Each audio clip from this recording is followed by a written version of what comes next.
Assalamu alaikum grade 8s. So today we will be doing third class levers.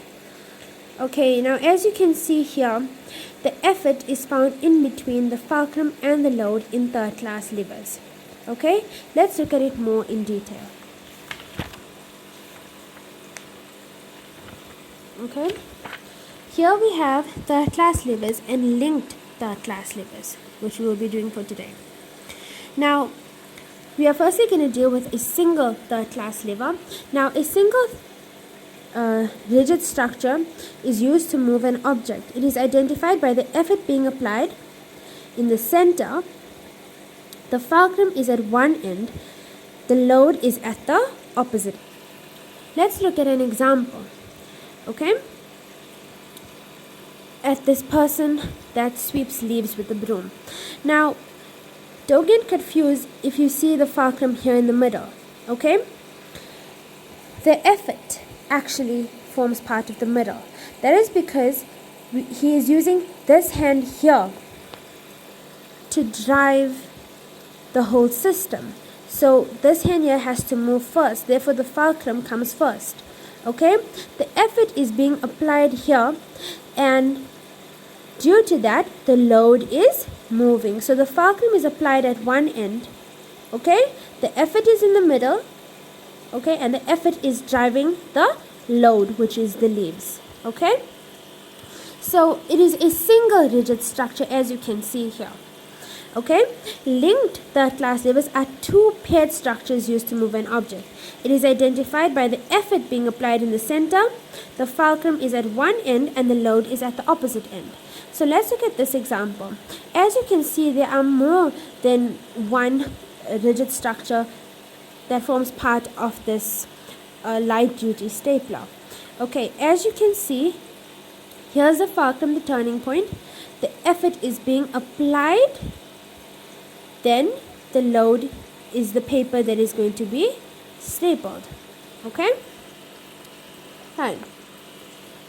Now, one thing that you should know about third class levers is that no mechanical advantage is possible in these cases.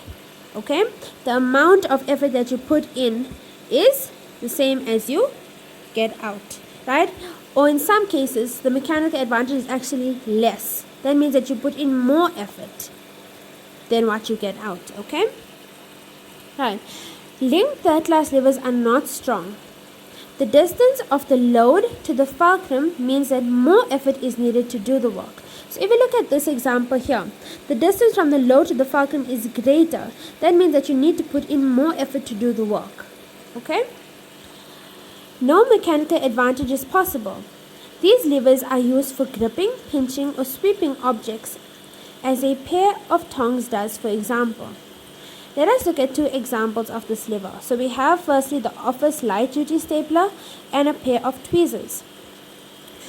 Right, let's look at this example that I just discussed now. The point where the office light duty stapler is fixed to the structure is on the end of the linkage. Right? So here is the end of the linkage. The distance between the load and the fulcrum is greatest. Okay? So between the load and the fulcrum is greatest because it is further away than the effort. No mechanical advantage is possible when you use this tool. We say that the mechanical advantage is less than 1. That is how we represent it, okay? Now let's look at the pair of tweezers. Right? This case here. Here's the fulcrum at one end, the effort is being applied in the middle, and here's the load. A pair of tweezers has two parts joined at the back. This point is known as the fulcrum. The load that needs to be gripped is the farthest point from the pivot. So look, the distance between the fulcrum and the load is greater than the distance between the fulcrum and the effort. Therefore, no mechanical advantage will be produced, and mechanical advantage will be less than 1. Okay? More force must be applied to use the pair of tweezers. No mechanical advantage is possible when you use this tool. We say that the mechanical advantage is less than 1. Okay? Right. Please let me know if you don't understand, then I can try to help you. Please complete this activity here. Assalamu alaikum.